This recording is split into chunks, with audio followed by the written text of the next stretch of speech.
Hey YouTube, and welcome to this episode of the Gunman. So this video here, I'll be taking you guys through the paintwork on this Hyundai i20 painted in sparkle blue metallic. The paint code is U6 and I'll be using Standox base coat, solvent based base coat, and I'll be using some Duke Zone Plus 2K clear over the top of that. So this job here, it's basically just a blend on this door here. We've also got a blend on the passenger side guard, and then we've got a couple of new panels. So we've got a new bonnet, a new front bumper bar, and also a new guard or fender for any of you Americans out there, or wing for the European guys. Okay, so for these new panels, I'm going to be using a bit of what you guys call sealer. We personally call it in Australia wet on wet primer, and I've got some Standox Non-Stop is the name of the primer. It comes in black and white, so you can basically mix those two together and find the correct shade of grey that you would like to use as your own ground coat. And as far as the front bumper bar goes, I'm just going to be using a 1K plastic adhesion promoter. So at the very start, you obviously saw me wiping the entire job down with some wax and grease remover. And back in these days, I was just a bit of a loose cannon and didn't really care for wearing gloves. But these days, I do wear gloves when I'm doing any paint work and wiping down with solvents. And it is recommended. It doesn't really do your hands any good. Main reason I didn't used to wear gloves is because they used to restrict my feel. And I used to like to feel what I'm touching and stuff like that. But anyway, on with the job. I obviously gave the entire job a good wipe down with the tack rag before I'm putting this non-stop sealer on. And as you've obviously noticed, I sped the video speed up to 2 times, or we would have been sitting here for quite some time. Now, when you are applying any of these kind of sealers, you want to use exactly the same kind of a gun or a similar kind of a gun that you're going to be using for your top coats. There's no use in saying, well, it's primer, I can put it on with a primer gun. It's not really the idea of it. You want to get it on just as nice as a coat of clear. If you end up getting orange peel and you get a big thick chunky orange peely finish through it, well then you're going to see that in your base coat color. And you guys will probably be looking at this video saying, hey, but a lot of the time you never used to use it. It was simply because these panels here didn't get primed the night before, and my other option was to put, say, some 1K primer on it. I'd prefer not to put 1K primer on someone's car like this. It's not really recommended. For a small section or a little cut through, yep, you'd be able to put a bit of 1K primer on it, but for a big panel like that, I'd prefer to put some good quality 2K primer on it, let that dry out for about 15 to 20 minutes depending on the temperature and the hardness. I prefer to put like a medium or even slow hardener in the hotter months. You want to slow it down because it's actually going to aid adhesion, and it's also going to stop it from drying too quick as you're applying it. So if you start putting it on and then the overspray hits where you're about to spray over, then it can actually turn into little bits of dust. And again, if you get that, well then the next step is that you're going to have to wait for it to dry out correctly, sand it back, and then it's kind of not really non-sanding primer if you're sanding it, is it? So it sort of really defeats the purpose. You'd be better off just priming it, baking it out, giving it a quick scuff down, and then just going over your normal 2K primer. And that's another reason why in this specific shop, I mentioned it in one of the recent videos, in this specific shop they used to use silicone based tyre cleaners in the workshop next door, which just so happened to be where the inlet for the spray booth was. So, you know, real smart, and they just would not listen to the painters when they're saying, man, you are costing yourself thousands of dollars every single month in reworks because my jobs are totally screwed. But that was another reason that I didn't use those primers very often, because every time I did, I'd just get fish eyes through it. And yeah, you can do your best with your base coat, and you can probably hide it a bit in your base coat, and then a lot of the time you'd get it in your clear coat, and you'd either have to dab 100 tiny little fish eyes and then try and polish it out, or you just end up having to flow coat the panel and paint it again. But moving on with the job, as you noticed, I got the sealer down first, and then I wiped the bumper bar down with one of those DuPont Sontara cleaning wipes, so they're anti-static wipes. I did that after I put the sealer on, because if there was any little bit of misty overspray from the sealer landing on the bar, well, then it gave me the opportunity to clean it off. Now, they say on the bag of those cleaning cloths that you don't need to tack rag after. I've done it without tack ragging after with good results, but I've also done it with poor results. So sometimes you just got to have a look at it, and if it looks like there's any sort of little bits of dust or lint or something left behind, grab the tack rag. It's not going to make it so that you're not going to get adhesion, and it shouldn't really create any static either if you just do it lightly at the same time as using the high pressured air line. But you just got to be careful, because if you keep rubbing and rubbing and rubbing at a bumper bar, well, then you'll actually create more static, and all that's going to do is make everything attract to it when you're painting. So your overspray is just going to land on it, and that's going to turn into dust once you put your clear coat on as well. So there's actually another good way of getting rid of static. It's just a clean cloth with a bit of water on it. If you don't have those wipes that you saw me using, just use a clean cloth, get it wet, wring most of it out so it's just damp, it's not like soaking wet, and then just wipe that over there. Don't even wipe it off. Give it a slight tack rag, just a very light tack rag before you paint it, and it should be fine. When I was an apprentice, I was taught that method, and it works absolutely perfect every time. I've had a few people, I've told them about it, and they've been absolutely amazed at the kind of results that you can get, you know. So those cleaning cloths that you get, they can get quite expensive, you know, especially when you're trying to make $1 in this trade like we all are. When you've got an option to save a couple of bucks, why not use it? Even keeping your jobs nice and clean will definitely save you a lot of money in the polishing stage, in materials, time and effort, downtime, and it'll actually make you feel a lot better about yourself as well. So just little things like keeping your guns clean, making sure that airline, at least the first meter that comes from the ground up to you, make sure that's clean, because if you're leaning over the bonnet and you get stuff falling off your airline, make sure you're clean. Filter your paint every single time. It's all in the tack rag as well, you know, there's a lot in the tack rag. Make sure to tack rag those panels down. You can do it prior to clear coat if you find that you're getting lots of dust in your jobs, but personally I have found 99% of the time it's not really necessary. If you're doing a job that's got like big flakes in it, or big, you know, metallic flakes in it, well then it's probably worth giving it a little bit of a tack rag, especially on a blend area and stuff like that. But again, it's not always necessary. Yeah, just monitor it job by job, and after a while you'll get the hang of which ones do need it. Again, you can see I've sped the video speed back up a little bit. I'm sure you guys have already picked the gun. It's the DeVilbiss GTI Pro with the T2 air cap and a 1.3mm fluid tip on it. Gun settings I'm using is full fan, full fluid, and 25 psi pressure. I usually like to keep that fluid wound right out when I'm doing base coat. There's no need to wind it in, and you can pick it up in your application. Like yeah, for clear coat I do like to wind it in, because sometimes you can just end up getting it a little bit too orange peely because you're getting too much paint on. Whereas with your base coat, you're not really going to get it orange peely. It's sort of not thick enough, and 90% of it actually evaporates off anyway, which is why they try to go with the water base. Basically, you put 2 to 1 thinners in it, so it's mixed up 2 parts to 1 part thinners. So half of every litre is thinners. So you mix up 1 litre and then you put half a litre of thinners, and all that thinners is evaporating off. That's what's bad for the environment. It's not necessarily the 2-pack paints. Whereas a lot of people say, oh, I don't really get it, you know, why is water based such a big thing, because, you know, you're still using your 2-pack paints. Well, it's not the 2-pack that's actually the bad part, it's the evaporation of the solvents.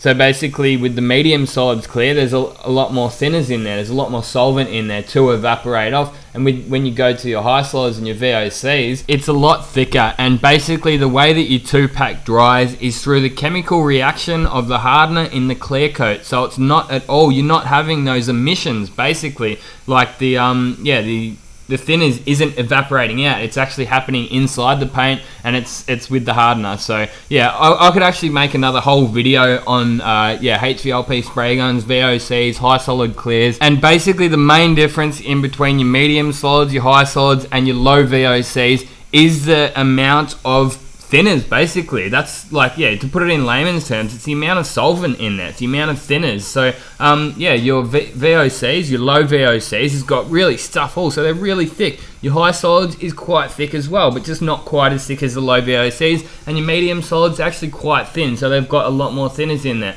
So there's more of that thinners to evaporate out, and that is why in some parts of the world they try to ban those medium solid clears, and they try to ban your conventional spray guns. So a T2 air cap would be classed as a conventional spray gun, and it might not be available in America. Some parts, that is, so not the whole of America, but there are some states that I know are like that. Personally, I think it's a bit of a load of shit, and you probably got to more worry about the cars that are driving around and creating the emissions. not so much when we're doing a little bit of paint work on them. But in saying that, I am actually looking forward to working in a shop with Glazzer 90 line water base and using all those good HS clears again in the future. And yeah, I'll be taking you guys along with me. I'm thinking I'm going to be moving back to Melbourne soon and working in a state-of-the-art BMW collision repair center with the absolute best of the best and working on really nice cars. And you guys will definitely be coming along. I'm really looking forward to the kind of videos I'll be able to make and teaching you guys a little bit more about the water-based systems that some of you may or may not have be familiar with, and even those high solid clears and the correct ways to use them, because recently I've just been using a bit of the high solids clear, but just putting a touch more reducer in and kind of turning it nearly into an MS clear. Yeah, you're not totally ruining it if you're putting 15% reducer in it, but the correct way to do it is to leave it with the 10% reducer, use a HVLP spray gun instead of using a conventional like the T2. Yeah, I'm actually going to make another video on myths of spray painting. Like, some people have really got a lot of confusion around what a high volume, low pressure spray gun is and what a LVLP spray gun is and what a conventional spray gun is. It really is simple. There shouldn't be so much confusion about it, and come to think of it, I'll have to do a blog as well on my website to make it extremely clear so that you can actually read something, because I know that some people may struggle with my accent a little bit, being the Australian lazy, easy going accent that we do have. But once it's on paper, once it's written down, then you'll be able to all understand it. And it's basically like, if you think of it, high volume, low pressure is more coming out. That's all it is. It's like bigger holes where the air comes out. The paint follows the air, so you're going to get bigger blobs of paint following that air. And then you think conventional, it's medium size. Low volume, low pressure is small size. So obviously you're going to need more air, like a more volume of air to run the larger size holes on your spray gun. You're going to need a medium amount to run the conventional, and you're going to need a lower amount of a volume of air for the LVLP. It's really that simple. But yeah, I do plan on doing blogs and that. I've actually been just having a bit of fun, having time off.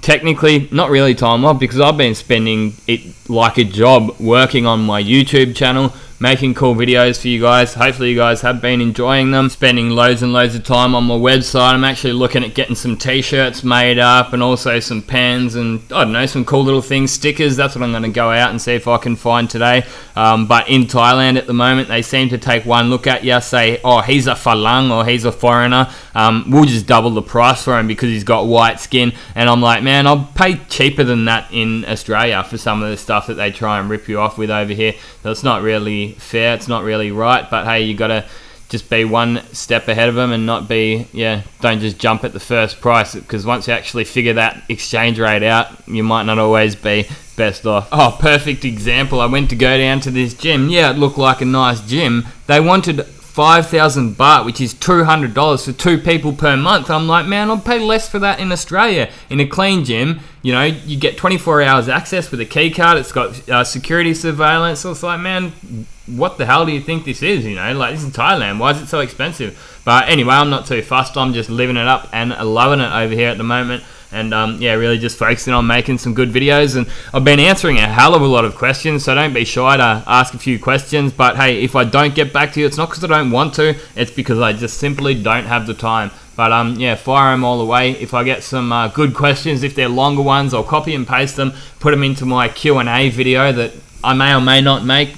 I was even thinking I might be able to do like a live streaming session or something like that. Maybe, maybe not. I don't know. We'll see how we go. One day within the next 10 years, I'd actually like to be a full-time YouTuber, part-time spray painter. So that's something for myself to work towards. As much as I do love spray painting, I would like to go and spend a little bit more time, say, in the online side of things and just helping people. So there's nothing malice in that. There's no evil intentions. Just, you know, still get to do a lot of painting in the next 10 years before then. But, yeah, around the time I'm, say, 40 or something like that, I'll be able to take a little bit of a step away from working my absolute ass off on cars every day and start doing a bit more online. I'm yet to charge anyone for any of the advice that I've given, yet I do spend hours every day giving advice. I've had some people say, oh, you should have a paid subscription section on your website where you can pay only like $5 a month and you get a guaranteed reply. And, you know, it sounds like a good idea for me to make money, but at the end of the day, I'm making a couple of bucks off the YouTube ads, and it's probably enough to keep me happy for now. Maybe one day in the future, but all I need is more of you guys to watch, and that's all. Like, I'm not here to, you know, be a total millionaire off making these videos. I think what I get off you guys is enough. And yeah, all you need to do, watch my videos, hit the thumbs up, share it around with your friends, and I'll continue to answer as many questions as I can. But yeah, when I do go back to work and not having a bit of a well-deserved break like I am at the moment, I obviously won't be able to answer nearly anywhere near as the amount of questions as at this point in time.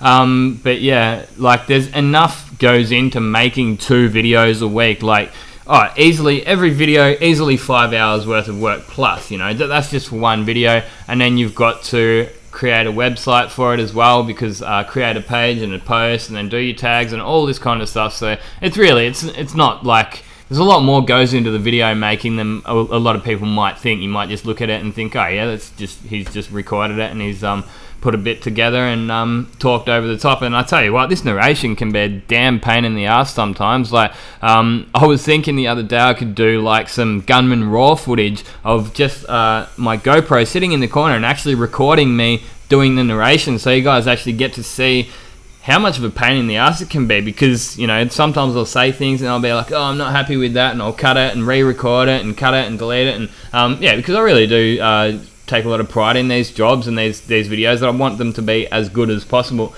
But yeah, sometimes I might even drink a little bit too much coffee, that I speak a little bit too fast, that you might not even be able to understand some of the stuff that I'm saying, so I do apologise about that. Anyway, as you've obviously already noticed, I'm using my DeVilbiss GTI Pro Light. Yes, this was my #1 gun in my top 10 spray guns video that I just recently made. I've got the T2 air cap on it and the 1.3mm fluid tip on it. Very easy gun to set up. The way I like to set it up for MS clears anyway is 3.5 turns out on that fluid, full fan, and 25 psi, give or take. The temperature of the day will vary, and again, if I was going to be using a high solids clear, I might even go for the HV30 air cap, which is a high volume, low pressure air cap. And yeah, just do a little bit different application method. You might even have that fluid wound right out, still have the fan right open. But as I said before, I'll be taking you guys through more of those yeah, specific applications on the HS clears when I do move into that shop later on. Hope you guys have enjoyed watching this video. I've definitely had a bit of fun making it, and it's great to be able to go back over some of this footage of myself spray painting, doing some really mad paint work. Very clean job, textbook really, I guess. Open close, you know, wouldn't have taken me more than 3 hours to do this job from start to finish. You know, I'd come in, mix my color up, check that first. I like to check my color before I get too involved in it. I might get an apprentice to start prepping a couple of the panels for me. Depending on how good they are, I might get them even to do the blends, but usually get them on the new panels. There's more chance of an apprentice missing things when they're sanding primer rather than sanding that E-coat. It really is quite simple. Plus, you just check over their work. I used to have a prepper guy when I was working at this place. His name was Sash. He was an Indian guy. And when he was new, he was working with sort of everyone. And, you know, the boss was coming down and ripping him a new arsehole and yelling at him and saying, oh, you're not doing this right. And I said, hey, Frank, it's enough. Take it easy on him. I'll take him under my wing. I'll teach him. Like, he's not going to be working for everyone anymore. He's just going to be my prepper. And it took about 3 or 4 weeks, and he was awesome. I'd barely even have to check his work anymore. But when he started, he was working for everyone, and he was getting told 100 different ways of doing it. And he was sanding through on blends and just making more work for us. Took him under my wing, and yeah, he just ended up, he was perfect for me, man. Like, I'd get 5 jobs like this done every day. All I was actually doing is a little bit of prep, just a little bit of overseeing him doing his work, and I was color matching, masking, and painting. And that, I loved it. It was totally awesome. Well, it's my favorite part of the trade. Masking, I don't mind color matching. I'm pretty good at it, and I'm fast at it. Yeah, if you're good at it, it shouldn't take longer than 20 minutes. That's mix and match. You know, a hard color, 40 minutes tops. If you're spending over half an hour color matching, well then, yeah, that's probably when you need to just walk away from it sometimes. And yeah, either that or get another opinion on it. But yes, color matching is an extremely important part of this trade. I believe it's probably one of the most important things. Obviously adhesion and overall gloss, everything is important, but it's one of the first things that you see when you look at a car. You can see a car from 20 meters away, 100 meters away, and if that color's wrong, it's going to really stand out. Whereas a little bit, couple of bits of dust in your paintwork, you'd never really see that until you're a little bit closer up. And well, especially on a car like this, no one's really going to care, to be honest. A couple of bits of dust, I wouldn't really lose any sleep over on this job, but it's one of those things. You have a standard that you work to, so there would have been a good chance that they did denib a few parts out of this car. And yeah, it's good to keep the quality up, or else you just start getting a bad name for the workshop. Anyway, I hope you guys have enjoyed watching this video. I'll tell you what, those extra coffees and those Thai energy drinks definitely helped me get through the narration. If you did like it, make sure you give it a big thumbs up. Make sure you go over and check out my website, thegunman.net.au. There is links to all the rest of my social media in the description down below. Now you've seen this video, get out there and paint some shit. Thanks for watching, and this has been another Gunman production. Goodbye.